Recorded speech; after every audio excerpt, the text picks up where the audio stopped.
세상에서 가장 완벽한 조건을 가졌지만 평생을 첩으로 살아야 했던 여자. 중국 역사상 가장 위대한 황제 강희제의 심장이었으나 평생 그 심장을 숨겨야 했던 여자. 그리고 훗날 피도 눈물도 없는 철혈 군주 옹정제를 길러내며 그의 차가운 가슴에 유일한 온기를 남긴 어머니. 바로 청나라 강희제의 세 번째 황후, 효이인 황후 동가씨입니다. 그녀는 무려 13년 동안 황궁의 안주인 노릇을 했지만 정작 황후라는 명함을 받은 건 죽기 딱 하루 전날이었습니다. 도대체 왜일까요? 황제는 왜 그녀가 숨이 넘어가기 직전에야 부랴부랴 왕관을 씌워줬을까요? 그것은 황제의 비정한 정치적 계산이었을까요? 아니면 죽음마저 속이려 했던 처절한 사랑이었을까요?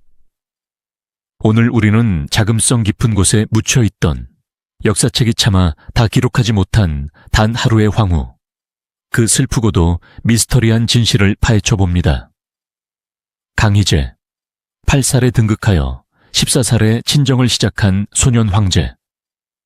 우리는 그를 문무를 겸비한 청고일제라 칭송하지만 청년 시절 강희제의 개인적인 삶은 그야말로 지옥과도 같았습니다. 당시 청나라는 안팎으로 위기였습니다.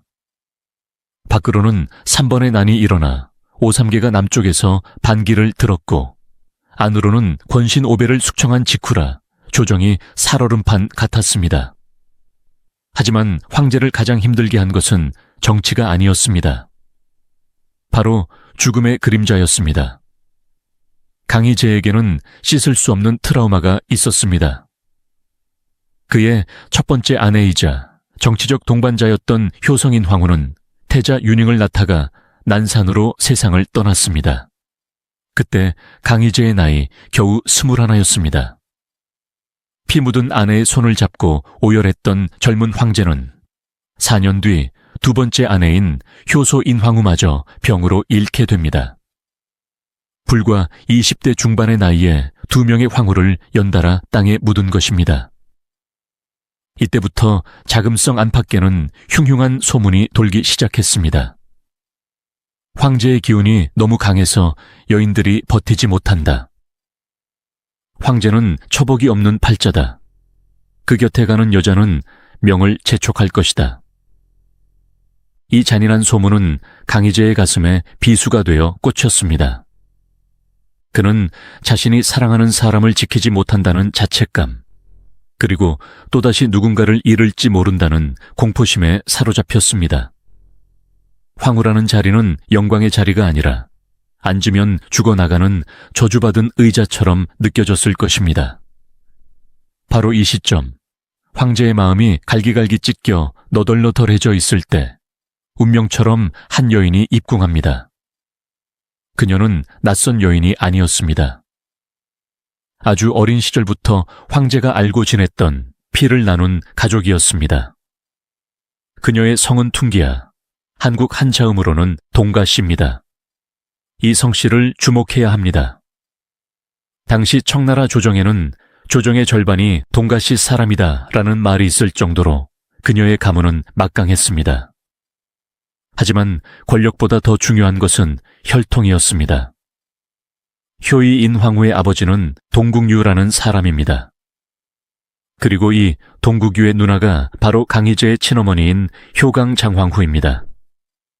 조금 복잡한가요? 쉽게 정리하자면 이렇습니다. 효이인 황후는 강희제 어머니의 친조카입니다.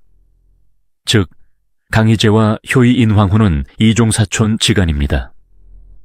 현대인의 관점에서 사촌 간의 결혼은 윤리적으로나 유전적으로 금기시되지만 17세기 만주족 황실에서는 이를 친상가친이라 하여 매우 장려했습니다. 친척 위에 친척을 더한다. 즉, 이미 가까운 사이에 혼인을 통해 겹겹이 인연을 맺어 혈통의 순수성을 지키고 권력을 분산시키지 않겠다는 뜻입니다. 강희제에게 그녀는 단순한 여인이 아니었습니다.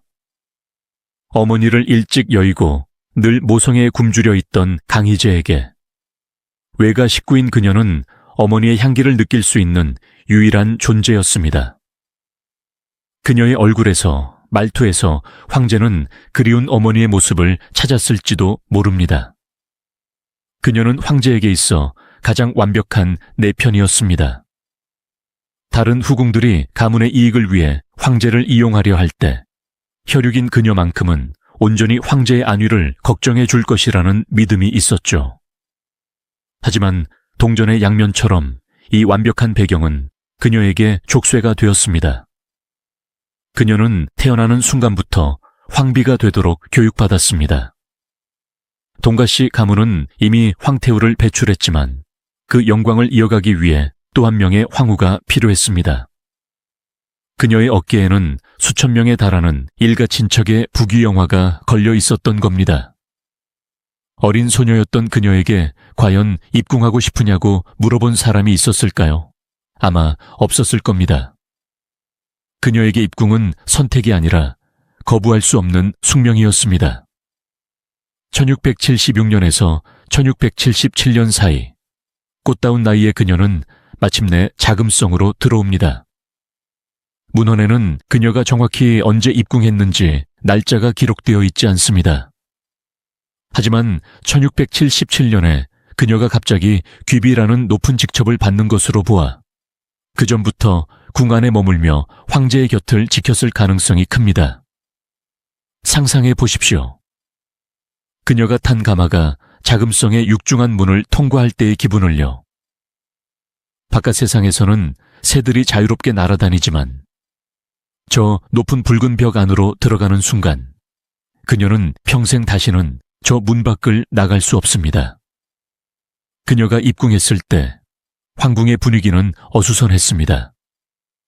두 번째 황후였던 효소인 황후가 병석에 누워 있었거나 막 세상을 떠난 직후였을 겁니다. 후궁들은 주인 없는 자리를 차지하기 위해 눈에 불을 켜고 있었고 밖에서는 전쟁 소식이 끊이지 않았습니다. 강희제는 그녀를 보자마자 어떤 생각을 했을까요? 아마도 안도감이었을 겁니다. 드디어 내가 마음을 터놓고 쉴 수 있는 곳이 왔구나. 다른 후궁들이 황제의 눈에 들기 위해 화려한 옷을 입고 교태를 부릴 때 그녀는 묵묵히 황제의 북과 먹을 챙기고 밤늦게 상소문을 읽는 황제 곁에서 촛불을 밝혀주었을 것입니다. 사촌 오빠이자 남편인 황제에게 그녀는 뜨거운 연인이라기보다는 따뜻한 난로 같은 존재였습니다. 이 입궁은 단순한 혼인이 아니었습니다. 그것은 황제에게는 구원이었고 그녀에게는 희생의 시작이었습니다. 하지만 입궁의 현실은 냉혹했습니다. 그녀의 배경이 화려할수록 주변의 시선은 차가웠습니다. 다른 후궁들에게 그녀는 낙하산이나 다름없었습니다. 황제의 사촌 동생이라는 이유만으로 입궁하자마자 서열을 뛰어넘어 높은 자리에 오르는 것을 보고 질투하지 않을 여인이 어디 있었겠습니까? 저 여자는 황제의 외가 식구라는 것 빼면 볼 게 뭐가 있어. 어차피 황후 자리는 비어 있으니 두고 보자. 수군거림이 들려왔을 것입니다. 험담은 바람을 타고 닫힌 창문을 넘어왔을 것입니다. 하지만 기록에 따르면 효의 인황후는 놀라울 정도로 침착했습니다. 그녀는 자신을 향한 적대감을 권력으로 누르려 하지 않았습니다. 그녀의 성품을 묘사한 기록들을 보면 온화하고 공손하며 검소하고 어질다는 표현이 반복해서 등장합니다. 이것은 단순한 칭찬이 아닙니다. 살얼음판 같은 궁중에서 살아남기 위해 그녀가 선택한 생존 방식이었습니다. 그녀는 알고 있었습니다. 자신이 조금이라도 거만하게 굴거나 사치를 부리거나 친정 가문의 힘을 믿고 으스댄다면 그것이 곧장 황제에게 정치적 부담이 된다는 것을요. 강희제는 외척이 정치에 간섭하는 것을 극도로 경계했던 군주였습니다. 그녀는 스스로 몸을 낮췄습니다. 황제의 사촌 누이였지만 누구보다 더 엄격하게 예법을 지켰습니다. 화려한 장신구 대신 수수한 차림을 했고 아랫사람들의 실수에도 관대했습니다. 그녀는 철저하게 자신을 지우고 오직 황제의 그림자가 되기를 자처했습니다. 이 영리하고도 안쓰러운 처세술 덕분에 그녀는 입궁 초기 가장 위험했던 시기를 무사히 넘길 수 있었습니다. 그리고 1677년 강희제 16년 그녀는 마침내 귀비에 책봉됩니다. 1677년 귀비 책봉. 이것은 그녀가 공식적으로 내명부의 2인자가 되었음을 의미합니다. 위에는 아무도 없었기에 사실상 1인자였죠. 하지만 그것은 대행일 뿐 진정한 주인은 아니었습니다. 강희제는 그녀에게 귀비의 인장을 주었지만 황후의 봉황관은 주지 않았습니다. 사랑해서 곁에 두었지만 사랑하기에 그 위험한 자리에 앉히지 못했던 황제의 모순, 그리고 그 모순을 이해하기에 묵묵히 기다림을 택했던 여인. 이제 막 궁궐 생활을 시작한 그녀 앞에 어떤 시련이 기다리고 있을까요? 황후가 없는 거대한 제국의 안살림을 도맡아 하면서 그녀는 어떻게 수천 명의 여인을 통솔했을까요? 여러분, 1677년에 청나라를 상상해 보십시오. 평화로운 태평성대가 아니었습니다. 제국은 불타고 있었습니다. 남쪽에서는 3번의 난을 일으킨 오삼계가 스스로 황제라 칭하며 청나라 군대를 위협하고 있었고, 강희제는 밥 먹을 시간조차 없이 전쟁 지휘에 매달려야 했습니다. 황제가 전장에 모든 신경을 곤두쓰고 있을 때 그의 등 뒤, 즉 황궁을 지키는 것은 누구의 몫이었을까요? 바로 갓 입궁하여 귀비의 자리에 오른 효의인 황후 동가씨였습니다. 그녀에게 주어진 임무는 막중했습니다. 단순히 황제의 잠자리를 보필하는 것이 아니었습니다. 그것은 피 튀기는 전쟁터에서 돌아온 황제가 유일하게 무장을 해제하고 쉴 수 있는 완벽한 벙커를 만드는 일이었습니다. 하지만 그 벙커 안에서도 소리 없는 전쟁은 벌어지고 있었습니다. 수천 명의 궁녀, 야망을 품은 후궁들, 그리고 언제 닥칠지 모르는 죽음의 그림자. 그녀는 어떻게 칼을 쓰지 않고도 모두를 무릎 꿇게 만들었을까요?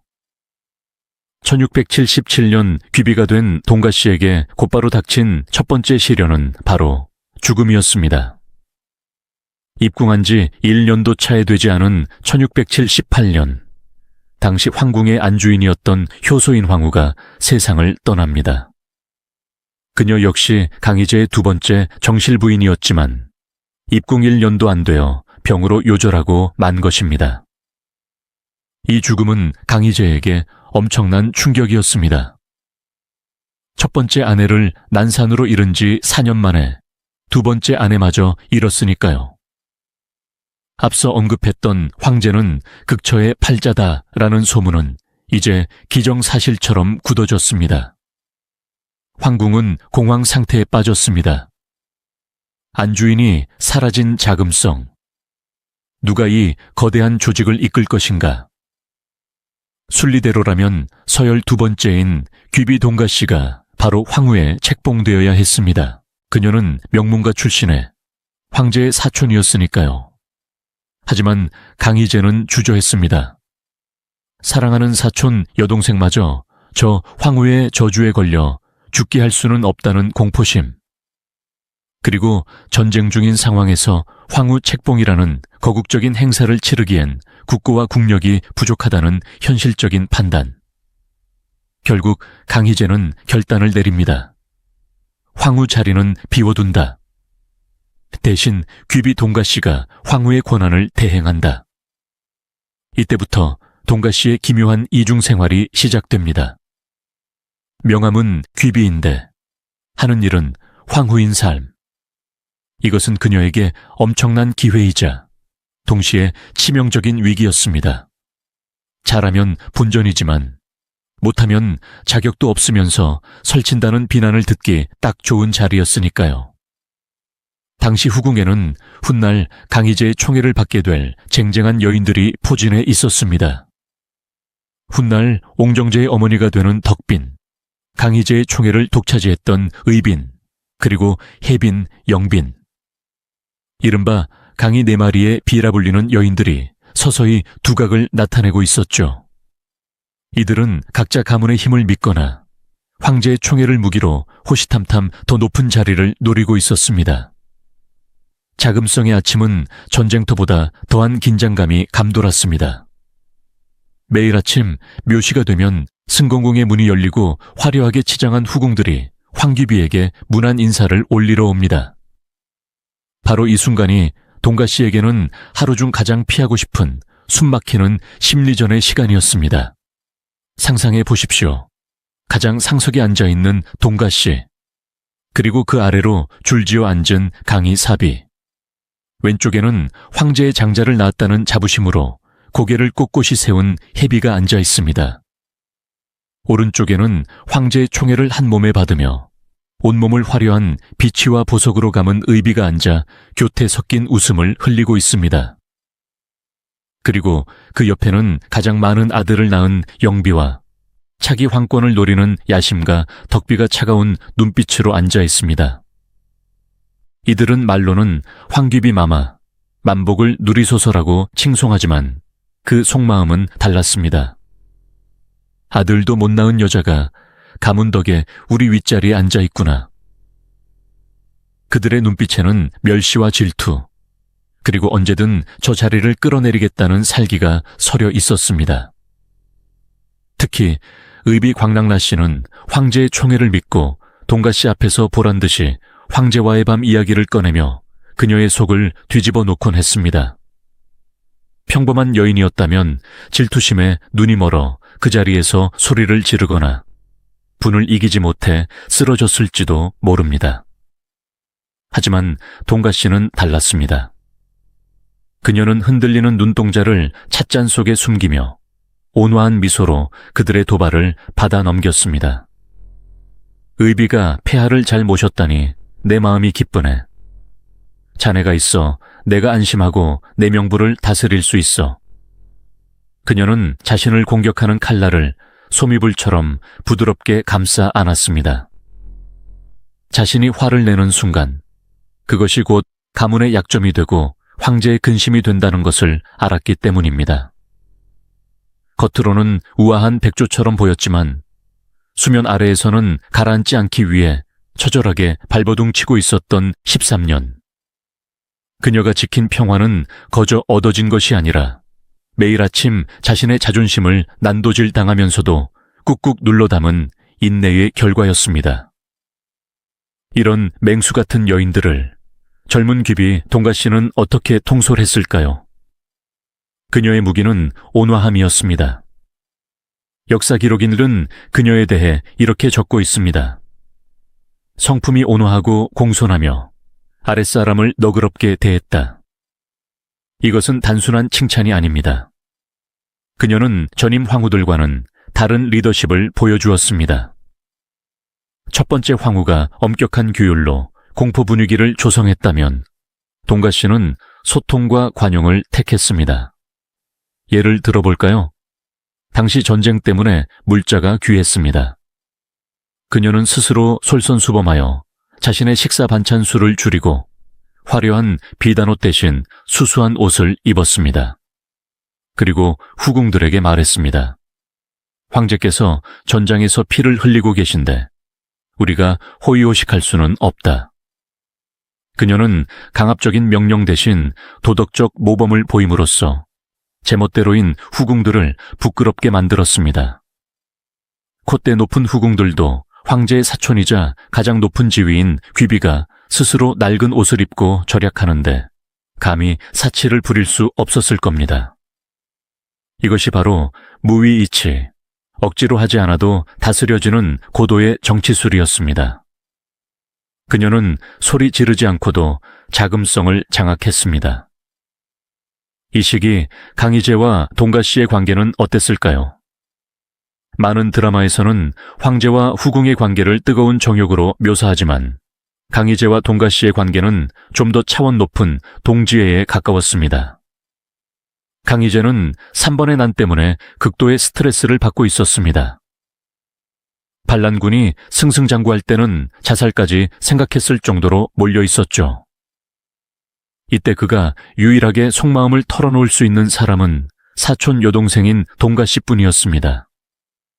그녀는 황제에게 어느 후궁이 예쁘더라 같은 시시콜콜한 이야기를 하지 않았습니다.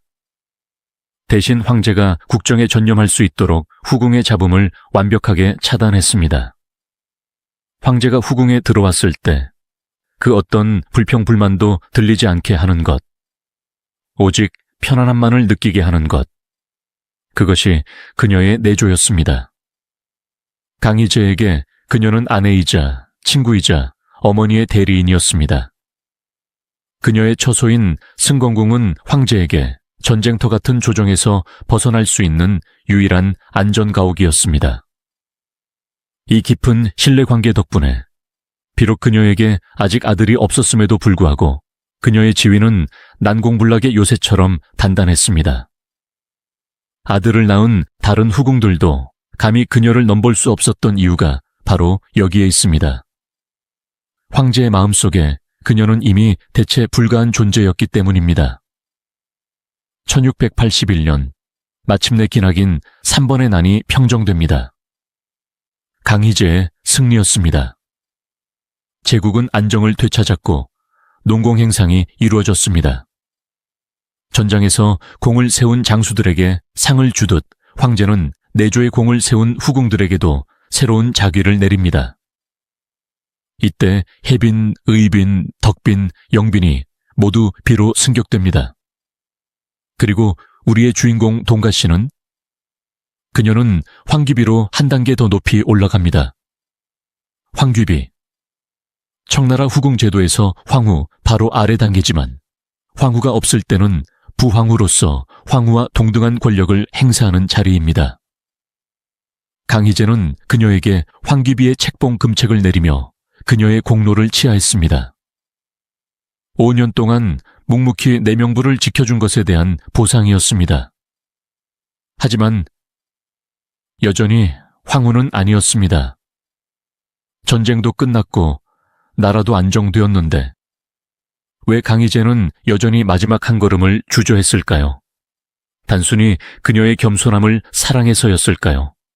아니면 여전히 그 지독한 상처의 트라우마가 황제의 발목을 잡고 있었던 걸까요? 이 1681년의 승격은 그녀에게 최고의 영광이었지만 동시에 기약 없는 기다림에 두 막이 열리는 순간이기도 했습니다. 이제 그녀는 명실상부한 육궁의 통솔자가 되었지만 황후라는 두 글자를 얻기 위해 앞으로 8년을 더 기다려야 한다는 사실을 그때는 아무도 몰랐습니다. 1681년 그녀는 20대 중반의 나이에 제국에서 가장 존귀한 여인 중 한 명이 되었습니다. 전쟁은 끝났고 평화가 찾아왔습니다. 하지만 여자의 일생에서 가장 큰 행복은 권력이 아니라 사랑의 결실인 아이가 아닐까요? 지금까지 남의 아이들을 돌보고 남편의 나라를 걱정하느라 정작 자신의 행복은 뒷전이었던 그녀. 이제 하늘은 그녀에게 선물을 줄 준비를 하고 있었습니다. 그토록 기다리던 임신. 하지만 이 축복이 그녀의 인생을 송두리째 무너뜨릴 가장 잔인한 비극의 서막이 될 줄이야. 여인의 가장 큰 기쁨이 가장 큰 슬픔으로 변하는 순간. 그녀의 눈물이 자금성을 적셨던 그날의 이야기. 여러분, 세상에서 가장 먼 거리는 얼마나 될까요? 지구 반대편, 아니면 생과 사의 갈림길. 효의인 황후 동가씨에게 있어 세상에서 가장 먼 거리는 자신의 처소인 승공궁에서 황후의 정궁인 곤영궁까지의 거리, 불과 몇백 미터였습니다. 그녀는 무려 8년 동안이나 그 짧은 거리를 건너가지 못했습니다. 1681년 황귀비에 책봉된 그녀는 명실상부한 육궁의 주인이었습니다. 위로는 시할머니인 태왕태후 효장문 황후를 모시고 아래로는 수천 명의 후궁과 궁녀들을 통솔했습니다. 황후가 해야 할 모든 의무와 책임을 다 짊어졌습니다. 하지만 강희제는 그녀에게 황후라는 두 글자만은 끝내 허락하지 않았습니다. 이 시기 강희제는 전성기를 구가하고 있었습니다. 나라는 부강해졌고 황권은 하늘을 찔렀습니다. 그런데 도대체 왜 황제는 자신이 그토록 신뢰하는 여인을 만년 2인자 자리에 묶어두었을까요? 이 시기는 그녀의 권력이 정점에 달했던 시기이자 동시에 그녀의 영혼이 가장 깊은 고독 속에 갇혀있던 시기였습니다. 황귀비라는 자리는 현대 기업으로 치면 부회장 혹은 CEO와 같습니다. 회장님은 바깥 일을 하고 안살림의 정원은 부회장에게 있습니다. 하지만 이 자리는 결코 편한 자리가 아니었습니다. 당시 강희제의 후궁은 그야말로 별들의 전쟁이었습니다. 이 시기 청나라 드라마에 단골로 등장하는 유명한 후궁들이 모두 전성기를 맞이하고 있었습니다. 첫째, 해비나라 씨. 강희제의 장자를 낳은 어머니로 그 자존심이 하늘을 찔렀습니다. 둘째, 의비 광랑라 씨. 강희제의 총애를 한 몸에 받던 애교 많고 거침없는 성격의 소유자였죠. 셋째, 영비 마가 씨. 황제의 자식을 가장 많이 낳은 다산의 상징이었습니다. 그리고 넷째, 훗날의 승리자가 되는 덕비 오아 씨. 그녀는 조용하지만 무서운 야심가였습니다. 이 사비들은 모두 아들을 낳았고 가문의 힘도 막강했습니다. 반면 우리의 주인공 동가 씨에게는 치명적인 약점이 있었습니다. 바로 아들이 없다는 것이었습니다. 아들 없는 안주인이 아들 가진 후궁들을 다스린다. 이것은 호랑이 굴에 맨손으로 들어가는 것과 같습니다. 조금만 빈틈을 보이면 아들도 못 낳은 주제에 라는 비아냥이 쏟아질 게 뻔했습니다. 그래서 동가 씨는 완벽해져야만 했습니다. 그녀는 매일 새벽 가장 먼저 일어나 태왕태후와 황태후에게 문안 인사를 올렸습니다. 아파도 쉴 수 없었습니다. 효심으로 어른들의 지지를 확보해야만 자신의 권위를 지킬 수 있었기 때문입니다. 또한 그녀는 재정 관리에서 빈틈을 보이지 않았습니다. 후궁들에게 지급되는 비단 한 필, 은자 한 양까지 꼼꼼히 체크하여 공정하게 분배했습니다. 총애를 믿고 까부는 의비에게도, 아들 믿고 으스대는 해비에게도 똑같은 잣대를 들이댔습니다. 그녀의 무기는 공정함이었습니다. 누구도 반박할 수 없는 완벽한 일처리. 그것만이 그녀가 이 정글에서 살아남는 유일한 방법이었습니다. 강희제는 왜 8년 동안이나 황후 자리를 비워뒀을까요? 신하들은 끊임없이 국모를 세워야 한다고 상소를 올렸습니다. 대상은 당연히 황귀비 동가 씨였죠. 하지만 강희제는 침묵했습니다. 역사학자들은 이 미스터리에 대해 3가지 해석을 내놓습니다. 첫 번째, 저주에 대한 공포입니다. 앞서 말씀드렸듯 강희제는 2명의 황후를 잃었습니다. 그는 진심으로 믿었습니다. 내게는 황후 복이 없다. 내가 누군가를 황후 자리에 앉히면 하늘이 그녀를 데려갈 것이다. 그는 동가 씨를 너무나 사랑했기에 역설적으로 그녀를 황후로 만들지 않았습니다.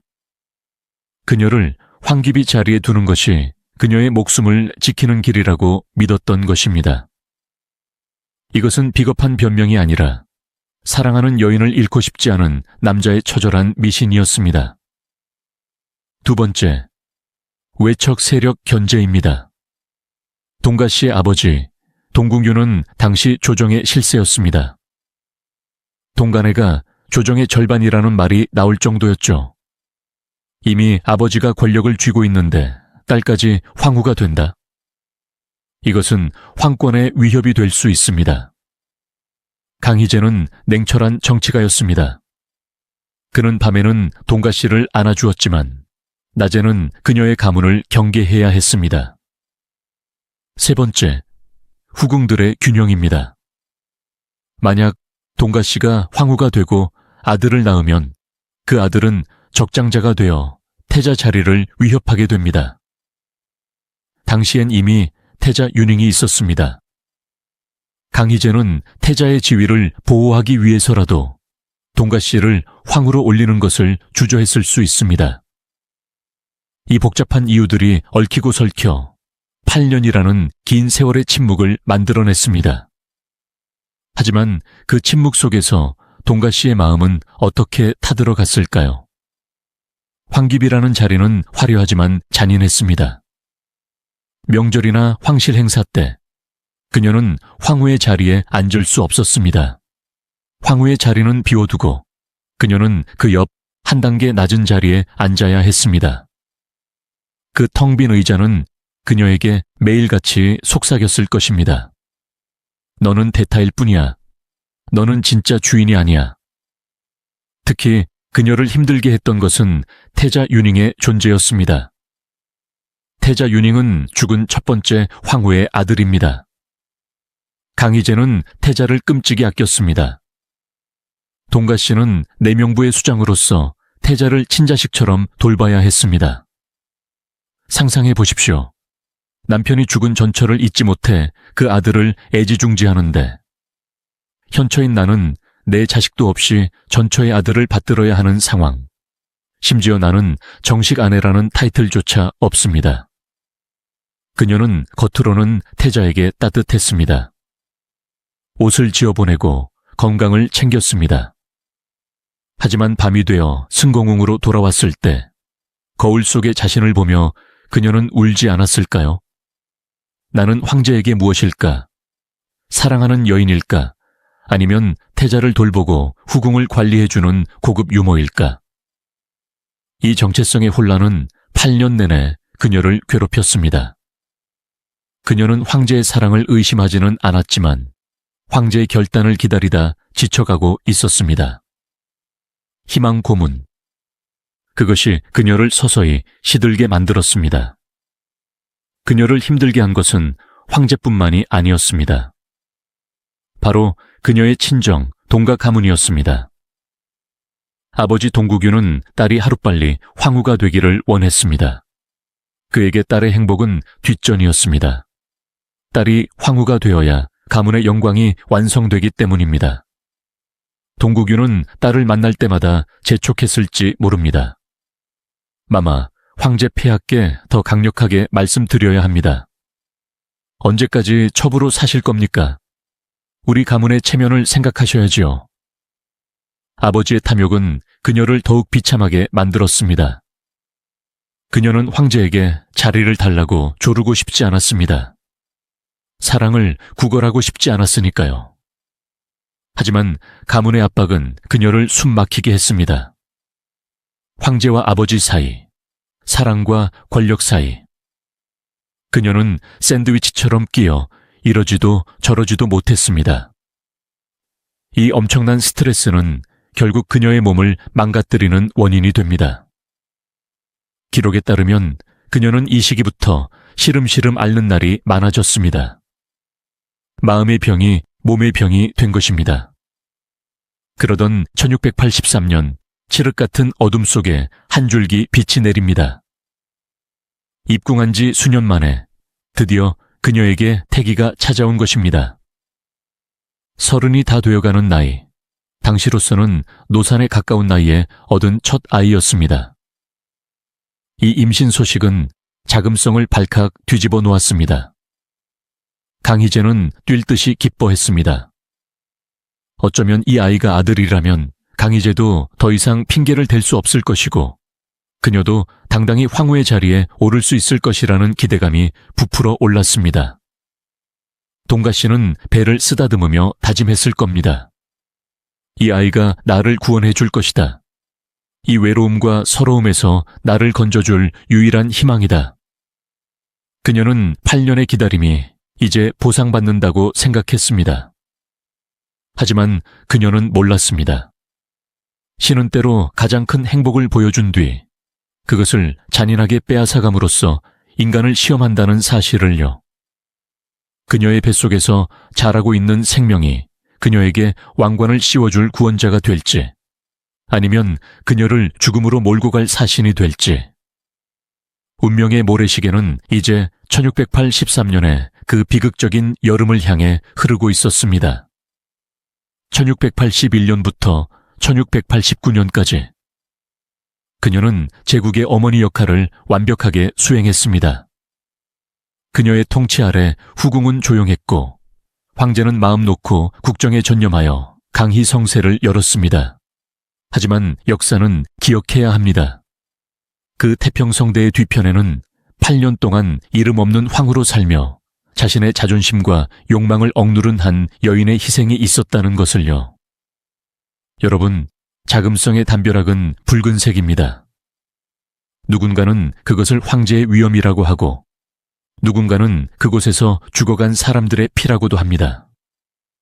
그 붉은 벽 안에서 가장 지켜내기 힘든 생명이 무엇인지 아십니까? 바로 황제의 아이입니다.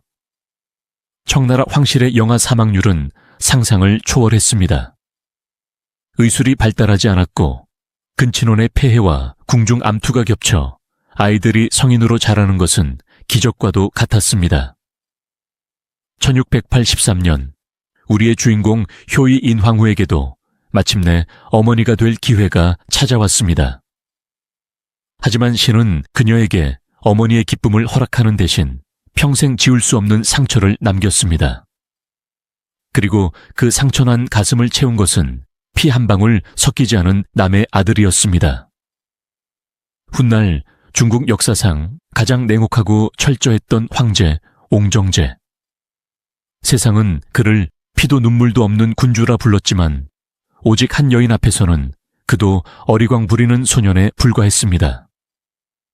친어머니조차 외면했던 그를 가슴으로 품어 황제로 키워낸 위대한 모성애. 1683년 승공궁에 경사가 났습니다. 황귀비 동가씨가 회임한 것입니다.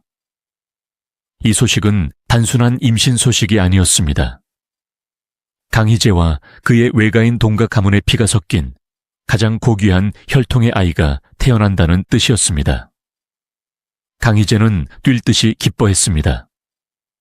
그는 전쟁터에서도 아내의 안부를 묻는 편지를 보낼 정도로 들떠 있었습니다. 이 아이야말로 하늘이 내린 축복이다. 이 아이가 태어나면 황귀비를 황후로 책봉하는데 반대할 명분은 사라질 것이다. 궁궐 안팎의 기대는 하늘을 찔렀습니다. 동가씨 본인에게도 이것은 마지막 기회였습니다. 30이 다 되어가는 나이, 더 이상 늦어지면 아이를 가질 수 없다는 불안감 속에서 찾아온 기적이었으니까요. 그녀는 매일 뱃속의 아이에게 말을 걸었을 겁니다. 아가야, 너는 나를 살리러 온 천사구나. 너만 무사히 태어난다면 어미는 더 바랄 것이 없다. 그해 여름, 마침내 아이가 태어났습니다. 예쁜 공주님, 황팔려였습니다. 비록 아들은 아니었지만 강희제는 짐의 딸이 태어났다며 기뻐했고 공주를 금지옥엽처럼 아꼈습니다. 동가씨도 품에 안긴 작고 따뜻한 생명을 보며 지난 8년의 서름을 모두 잊는 듯 했습니다. 하지만 행복은 너무나 짧았습니다. 공주가 태어난 지 불과 한 달 남짓. 여름의 열기가 채 가시기도 전에 공주는 시름시름 앓기 시작했습니다. 고열에 시달리는 작은 몸. 태이들이 온갖 약을 써봤지만 꺼져가는 생명의 불씨를 살릴 수는 없었습니다. 결국 공주는 세상을 떠났습니다. 이름조차 남기지 못하고 역사책에 그저 황팔려, 요절이라는 차가운 한 줄로 남겨진 차의 말입니다. 그날 밤 동가씨는 실신했습니다. 자신의 뱃속에서 10달을 품었고 젖을 물리며 키운 내 아이. 그 아이가 차갑게 식어가는 것을 지켜봐야 했던 어미의 고통을 어떻게 말로 표현할 수 있을까요? 그녀는 신을 원망했을 겁니다. 차라리 주지나 말지. 왜 희망을 주셨다가 이렇게 잔인하게 뺏어가십니까? 이 사건은 그녀를 완전히 무너뜨렸습니다. 몸조리도 제대로 하지 못한 상태에서 겪은 정신적 충격은 그녀의 건강을 돌이킬 수 없을 정도로 망가뜨렸습니다. 이후 기록을 보면 그녀는 잦은 병치레를 하게 되는데 그 시작이 바로 이때였습니다. 강희제 역시 비통해했습니다. 하지만 그는 황제였습니다. 슬퍼할 겨를도 없이 국정을 돌봐야 했습니다. 남편마저 바쁜 상황에서 텅 빈 요람을 지키며 홀로 남겨진 그녀의 고독은 깊은 우울증으로 변해가고 있었습니다. 바로 그때 운명은 그녀에게 또 다른 길을 열어주었습니다. 자신의 아이를 잃은 빈자리를 채우기 위해 혹은 우울증에 빠진 그녀를 위로하기 위해 강희제는 그녀에게 한 아이를 맡깁니다. 그 아이가 바로 사왕자 윤진, 훗날의 옹정제입니다. 여기서 잠깐 옹정제의 출생 비밀을 짚고 넘어가야 합니다. 옹정제는 1678년에 태어났습니다. 그의 친어머니는 덕비 오아씨입니다. 당시 오아씨는 신분이 매우 낮은 궁녀 출신이었습니다. 청나라 법도상, 지위가 낮은 후궁은 직접 아이를 키울 수 없었습니다. 아이는 태어나자마자 고위 후궁에게 보내줘야 했죠. 어린 윤진은 친어머니의 품을 떠나 여기저기 눈칫밥을 먹으며 자랐을 가능성이 큽니다. 친어머니 덕비는 나중에 14왕자를 낳고 그 아들만 편애했습니다. 어린 윤진에게 어머니란 존재는 늘 결핍이었고 상처였습니다. 그런 외로운 소년 윤진과 딸을 잃고 절망에 빠진 황기비 동가씨가 만난 것입니다. 상처 입은 두 영혼의 만남. 이것은 단순한 입양이 아니었습니다. 그것은 서로가 서로를 구원하는 과정이었습니다. 동가씨는 윤진을 양자로 들이면서 죽은 딸에게 못다 준 사랑을 모두 그에게 쏟아부었습니다. 그녀는 윤진을 단순히 황제의 아들로 대하지 않았습니다. 그녀는 윤진이 공부하다 지치면 직접 간식을 만들어 주었고, 윤진이 천연두에 걸려 사경을 헤맬 때는 전염을 무릅쓰고 곁을 지켰습니다. 두 사람의 운명을 결정적으로 묶어준 사건은 바로 천연두였습니다. 당시 천연두는 걸리면 열의 9은 죽어나가는 저승사자의 초대장이었습니다. 심지어 황제인 강희제조차 어린 시절 천연두 때문에 죽을 고비를 넘겼기에 궁 안에서 천연두 환자가 발생하면 즉시 격리하고 아무도 접근하지 않는 것이 불문율이었습니다. 어린 윤진이 고열에 시달리며 쓰러졌을 때 자금성의 모든 사람이 뒷걸음질 쳤습니다. 마마, 전염됩니다. 가까이 가시면 안 됩니다. 궁녀들과 태이들조차 벌벌 떨며 윤진의 처소에 들어가기를 꺼렸습니다. 친어머니인 덕비조차 어린 자식의 병상 앞에서 주춤거렸습니다. 하지만 단 한 사람, 효의 인황후 동가씨만은 달랐습니다. 그녀는 만류하는 궁녀들을 물리치고 윤진의 방으로 들어갔습니다. 내 딸을 잃었을 때 나는 아무것도 해주지 못했다. 하지만 이 아이만은 절대 그렇게 보낼 수 없다. 그녀는 수건에 물을 적셔 펄펄 끓는 윤진의 이마를 닦아주고 온몸에 돋아난 흉측한 고름을 맨손으로 닦아냈습니다. 밤낮으로 뜬 눈으로 밤을 새우며 의식이 혼미한 윤진의 귀에 끊임없이 속삭였습니다. 아까 제발 살아다오. 어미가 여기 있다. 무서워하지 마라. 생과 사를 오가는 혼미한 의식 속에서 어린 윤진이 눈을 떴을 때 가장 먼저 본 것은 화려한 후궁의 모습이 아니었습니다. 며칠을 굶어 수척해지고 잠을 못 자 눈이 퀭하지만 자신을 보며 안도의 눈물을 흘리고 있는 진짜 어머니의 얼굴이었습니다. 친어머니도 버린 목숨을, 자신의 목숨을 걸고 구해낸 양어머니. 그날 밤 승공웅의 촛불 아래서 어린 옹정제의 심장에는 영원히 지워지지 않는 문신이 새겨졌습니다. 나의 어머니는 오직 한 분, 동가씨뿐이다. 훗날 냉혹한 옹정제가 왜 그토록 양어머니 가문에 집착했는지, 왜 친어머니에게 그토록 차가웠는지, 이 생사를 건밤의 기억이 모든 것을 설명해 줍니다. 훗날 옹정제는 황제가 된 후 친어머니 덕비와의 관계는 최악이었지만 양어머니 효의 인황후에 대해서는 눈물겨운 효심을 보였습니다. 그는 이렇게 회고했습니다. 황귀비께서는 나를 거두어 10수년을 길러주셨다. 그 은혜는 낳아주신 은혜와 다름없으며 오히려 더 깊다. 이 말이 얼마나 무서운 말인지 아십니까? 유교 사회에서 기른 정이 낳은 정보다 깊다고 황제가 공언한 것입니다.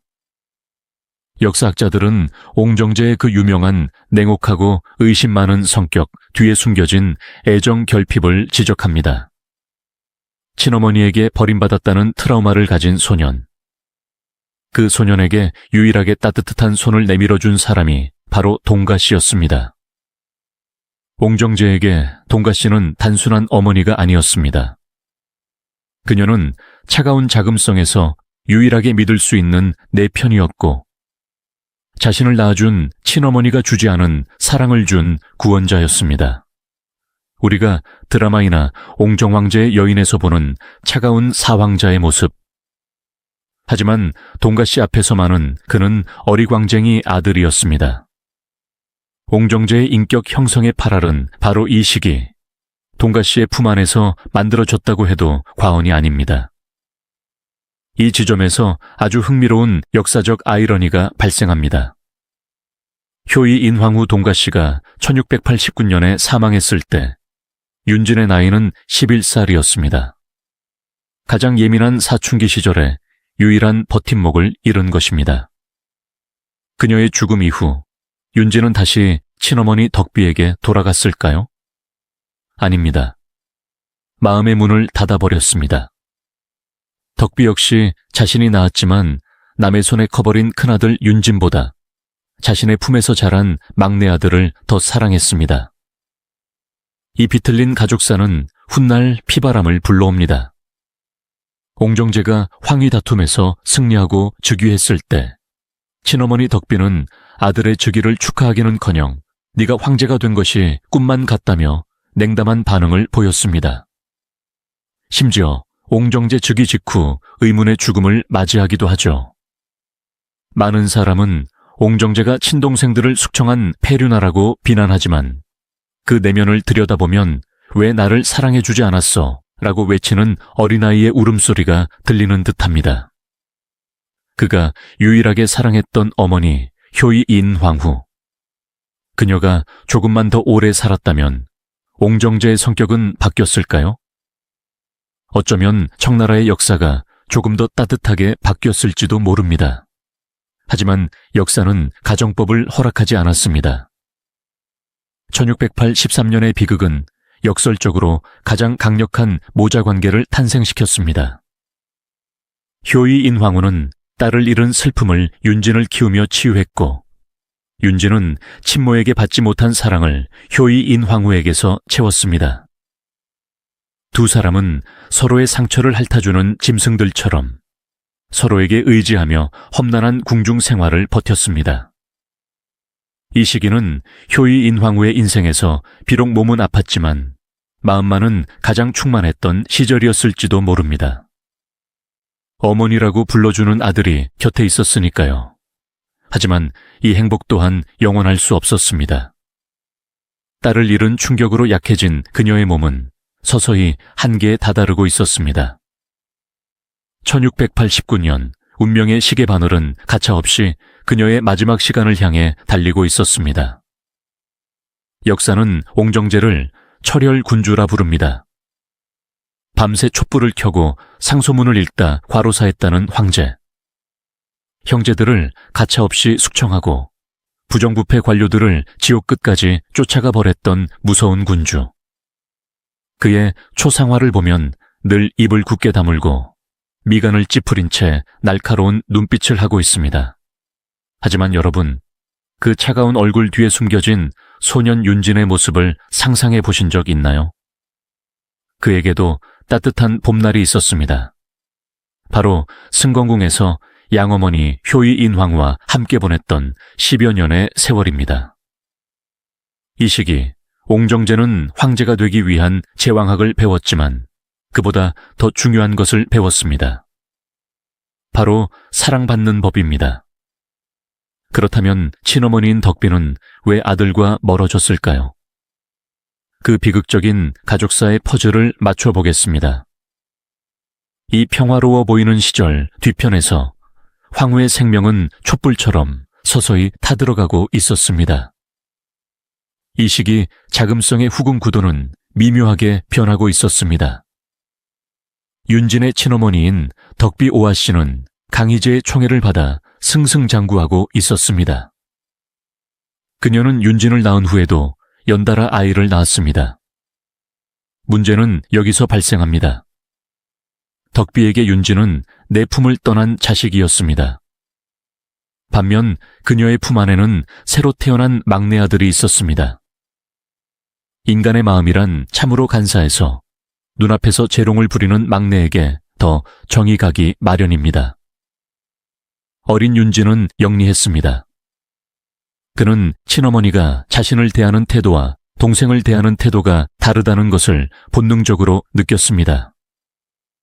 친어머니의 궁에 문안 인사를 가면 덕비는 예의를 갖춰 아들을 대했지만 그 눈빛에는 서먹함이 감돌았습니다. 오셨습니까, 사왕자? 마치 손님을 대하는 듯한 거리감. 반면 양어머니 동가씨가 있는 승공궁으로 돌아오면 공기가 달랐습니다. 내 아들, 오늘 공부는 힘들지 않았느냐? 동가씨는 윤진을 품에 안고 등을 토닥여 주었습니다. 이 두 어머니 사이의 간극은 윤진의 성격 형성에 결정적인 영향을 미쳤습니다. 그는 친어머니에게 거부당했다는 상처를 숨기기 위해 더욱더 예의 바르고 완벽하고 까다로운 성격으로 변해갔습니다. 오직 양어머니 동가씨 앞에서만 그 가면을 벗을 수 있었죠. 역설적이게도 덕비가 윤진을 밀어내면 밀어낼수록 윤진과 동가씨의 유대는 강철처럼 단단해졌습니다. 기록에 따르면 젊은 시절 옹정제의 성격은 희노무상했습니다.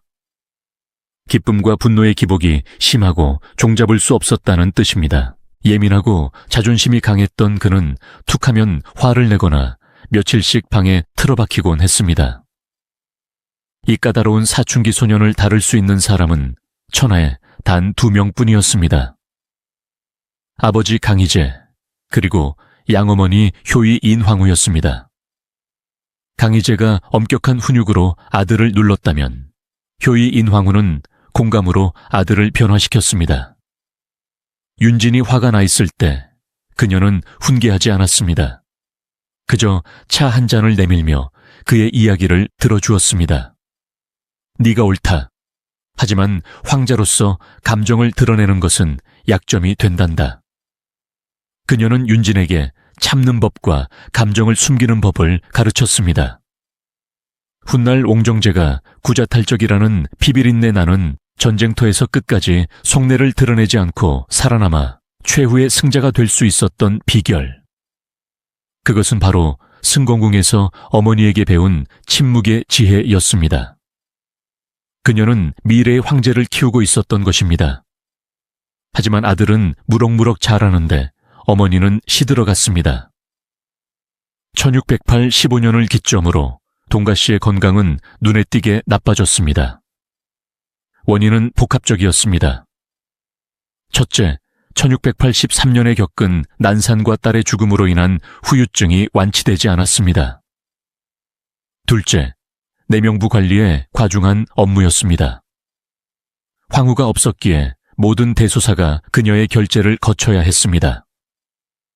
완벽주의자였던 그녀는 아픈 몸을 이끌고 밤늦게까지 장부를 검토했습니다.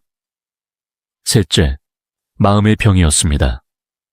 황후 대우를 받지만 황후는 아닌 불안정한 지위, 그리고 가문의 압박은 그녀를 안에서부터 갉아먹고 있었습니다. 강희제도 이를 눈치챘습니다. 황제는 틈만 나면 어의를 보내 그녀를 진찰하게 하고 전국의 명약이라는 명약은 모두 승공궁으로 보냈습니다. 황제는 남쪽 순행을 갈 때도 그녀에게 수시로 편지를 보내 안부를 물었습니다. 하지만 강희재의 사랑이 깊어질수록 그녀는 더욱 불안했습니다. 내가 먼저 떠나면 저 어린 윤지는 누가 돌보나? 황제 폐하의 곁은 누가 지키나? 그녀는 자신의 죽음을 직감하고 있었을지도 모릅니다. 그래서 남은 시간을 쪼개고 쪼개어 윤진에게 하나라도 더 가르치고 황제에게 한 번이라도 더 미소 지으려 노력했을 것입니다. 그것은 꺼지기 직전의 촛불이 가장 밝게 타오르는 것과 같았습니다. 여러분, 1689년 7월의 자금성은 거대한 찜통과도 같았습니다. 베이징의 여름은 원래도 혹독하기로 유명하지만 그해 여름은 유난히 더 잔인했습니다. 숨이 턱턱 막히는 열기, 끊임없이 울어대는 매미소리. 그 모든 소음이 승공궁의 높은 담벼락 안으로 쏟아져 들어오고 있었습니다. 하지만 승공궁의 내실은 기이할 정도로 고요했습니다. 오직 환자가 힘겹게 몰아쉬는 거친 숨소리와 황제 강희재가 묵주를 돌리는 탁탁 소리만이 그 정막을 깨고 있었죠. 침상에 누운 여인 황기비 동가씨. 그녀의 얼굴은 이미 흑빛으로 변해 있었습니다. 13년 동안 수천 명의 여인을 통솔하며 강희재의 뒤를 지켰던 그 당당한 여장부의 모습은 온데간데 없었습니다. 강희재는 그녀의 마른 손을 잡고 앉아 있었습니다. 그는 천하를 통일하고 3번의 난을 평정한 위대한 군주였습니다. 하지만 지금 이 순간 그는 자신의 제국에서 가장 무력한 남자였습니다. 수만 리강토를 가진 황제라도 사랑하는 여인의 꺼져가는 생명 앞에서는 물 한 모금 넘기게 하는 것조차 할 수 없었기 때문입니다. 강희재는 결단을 내립니다. 인간의 힘으로 안 된다면 하늘의 힘을 빌려서라도 그녀를 붙잡겠다고. 그것이 바로 청나라 역사상 가장 슬프고도 기이한 예식, 충의의 시작이었습니다. 7월 8일 밤 거태이들이 황제 앞에 엎드려 사죄를 올렸습니다. 폐하, 신들의 죄를 용서하소서. 마마의 병세가 이미 심장에 이르러 오늘 밤을 넘기기가 힘드실 듯합니다. 강희재의 눈동자가 흔들렸습니다. 그는 첫 번째 아내를 난산으로 잃었을 때의 공포, 두 번째 아내를 병으로 보냈을 때의 허망함을 다시금 생생하게 떠올렸습니다. 또다시 또 내 곁에 여인을 데려가겠다는 것인가? 그는 이 운명에 저항하고 싶었습니다. 그는 신하들을 향해 선언합니다. 귀비 동씨를 황후로 책봉한다. 당장 예부는 의식을 준비하라. 신하들은 경악했습니다. 황후 책봉은 국가의 대사입니다. 기리를 택하고 조서를 꾸미고 예복을 짓는 데만 몇 달이 걸리는 일입니다. 하물며 지금 황기비는 사경을 헤매고 있지 않습니까? 하지만 강희재의 생각은 달랐습니다. 중국의 민간 신앙인 충희. 큰 경사를 치르면 그 기운이 귀신을 쫓고 병을 낫게 한다는 믿음. 강희재는 그녀에게 황후라는 거대한 양기를 불어넣어 주고 싶었습니다. 그녀가 황후가 된다면 천지신명도 감히 대청제국의 국모를 함부로 데려가지 못할 것이다. 이것은 이성적인 군주의 판단이 아니었습니다. 지푸라기라도 잡고 싶은 남편의 처절한 몸부림이었습니다. 7월 9일 아침이 밝았습니다. 자금성은 기이한 풍경을 연출했습니다. 승공궁 곳곳에는 경사를 상징하는 붉은 등과 비단이 내걸렸습니다. 하지만 그 장식을 다는 환관들의 손은 떨리고 있었고 구석에서는 궁녀들이 몰래 눈물을 훔치고 있었습니다. 이것은 축제인가요? 아니면 화려한 장례식의 리허설인가요? 병상의 동가씨에게도 황후의 단장이 시작되었습니다. 궁녀들은 그녀의 푸석한 얼굴에 연지를 바르고 핏기 없는 입술에 붉은색을 칠했습니다. 마치 살아있는 사람처럼 보이게 하기 위한 필사적인 분장이었습니다. 그녀의 몸에는 겹겹이 쌓인 황후의 조복이 입혀졌습니다. 금실로 수놓아진 9마리의 봉황. 그 무게만 해도 병자가 감당하기 힘든 무게였습니다. 하지만 이것은 그녀가 13년 전 입궁할 때부터 꿈꿔왔던 옷이었습니다. 강희재는 그녀가 이 옷을 입으면 기적처럼 자리에서 일어나 웃어줄 것이라고 믿고 싶었을 겁니다. 동가 씨가 힘겹게 눈을 떴습니다. 그녀의 눈에 비친 세상은 온통 황금빛이었습니다. 아, 드디어 그녀의 입가에 희미한 미소가 번졌습니다. 그것은 생의 환희였을까요? 아니면 마지막 회광반조였을까요? 전고가 되자 역사상 유례없는 대관식이 거행되었습니다. 강희재는 신하를 시키지 않고 직접 황후의 인장과 책봉 문서를 들고 침상으로 다가갔습니다. 그는 떨리는 목소리로 말했습니다. 나의 아내여, 일어나시오. 이제 그대는 천하의 국모여. 나와 함께 100년을 해로해야 하지 않겠소. 강희재는 차가운 금보를 그녀의 가슴 위에 올려주었습니다. 황후의 인장졸 이 차가운 금덩어리 하나를 얻기 위해 그녀는 청춘을 다 바쳤습니다. 가문의 압박, 후궁들의 질투, 아이를 잃은 슬픔. 그 모든 고통의 대가가 지금 그녀의 가슴 위에 놓였습니다. 동가 씨는 손을 들어 황제의 손을 잡으려 했지만 힘이 들어가지 않았습니다. 그녀는 말하고 싶었을 겁니다. 폐하, 신첩은 황후의 자리보다 폐하의 따뜻한 눈빛이 더 좋았습니다. 밖에서는 만조백관의 함성이 들려왔습니다. 황후 마마 천세, 천세, 천천세. 그 우렁찬 소리가 승공궁의 창호지 문을 흔들었지만 정작 주인공은 그 소리를 듣지 못한 채 다시 혼수 상태로 빠져들고 있었습니다. 이 비극의 현장을 가장 가까이서 지켜본 또 한 명의 남자가 있습니다. 바로 11살의 옹정제였습니다. 그는 침상 아래 무릎을 꿇고 어머니의 손을 잡고 있었습니다. 어린 윤진의 눈에 이 장면은 어떻게 비쳤을까요?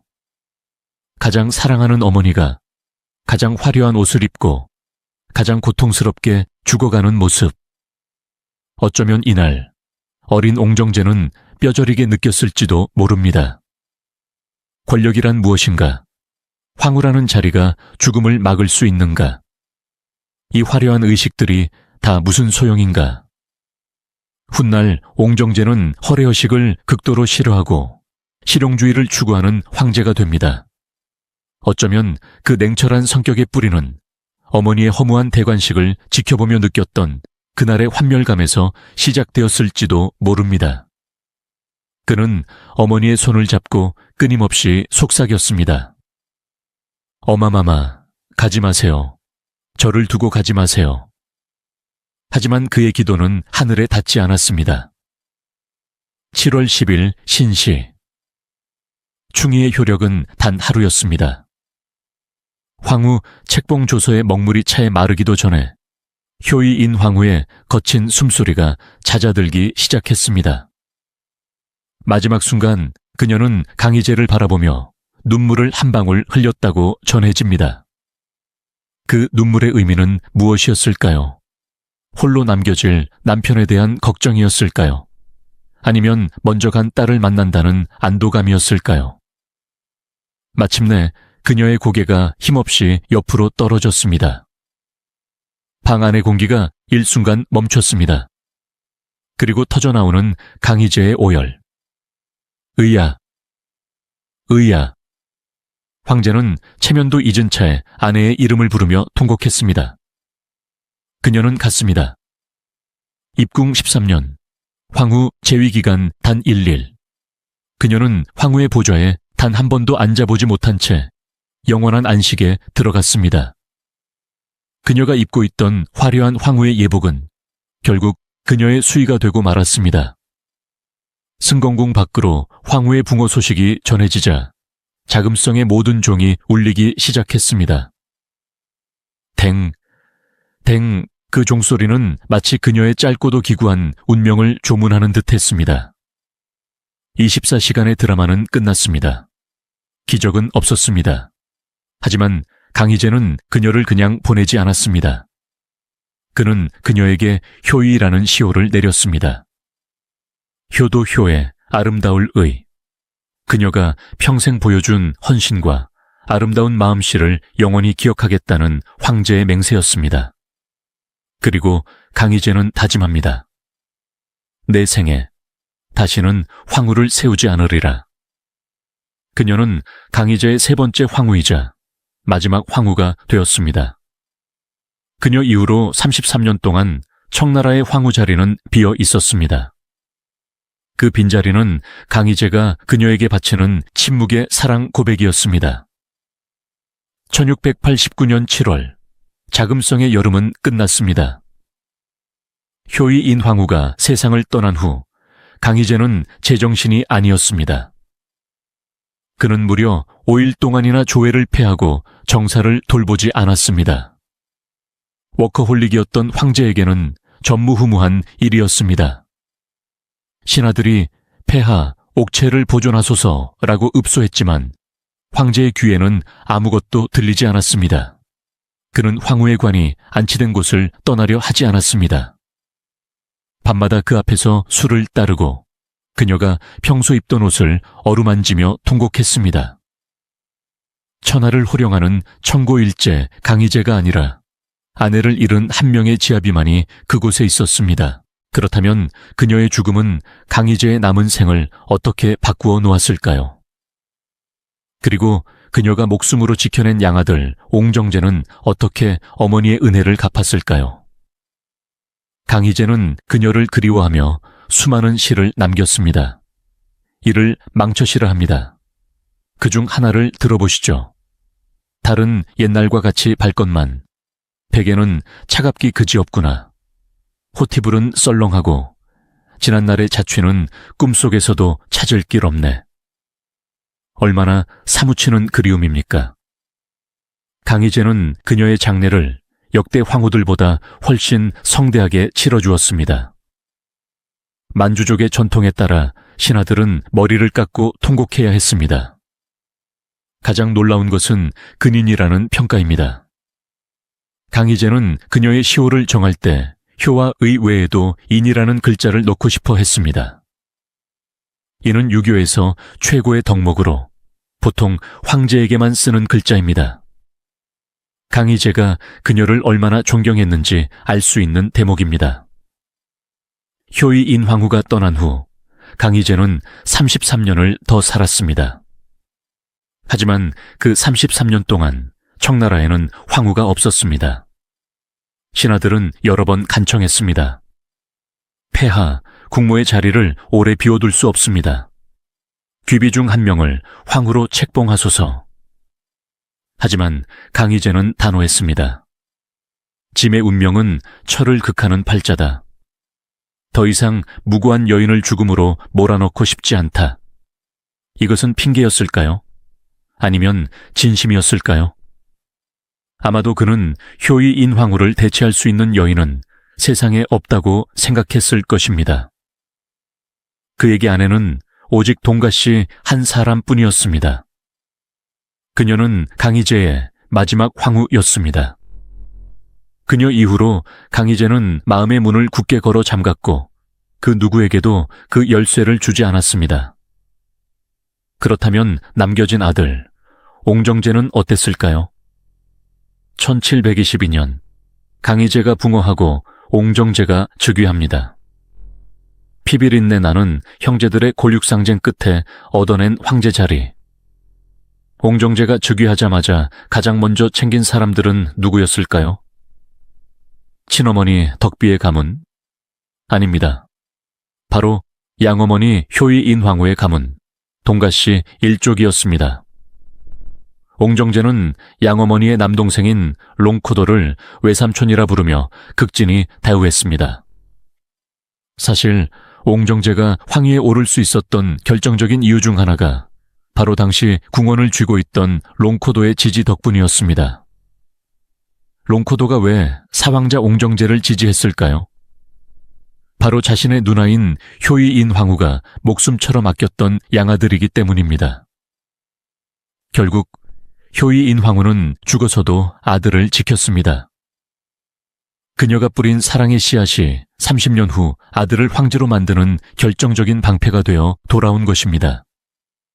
옹정제는 훗날 효의 인황후의 위패를 강희제의 능침인 경릉에 함께 모셨습니다.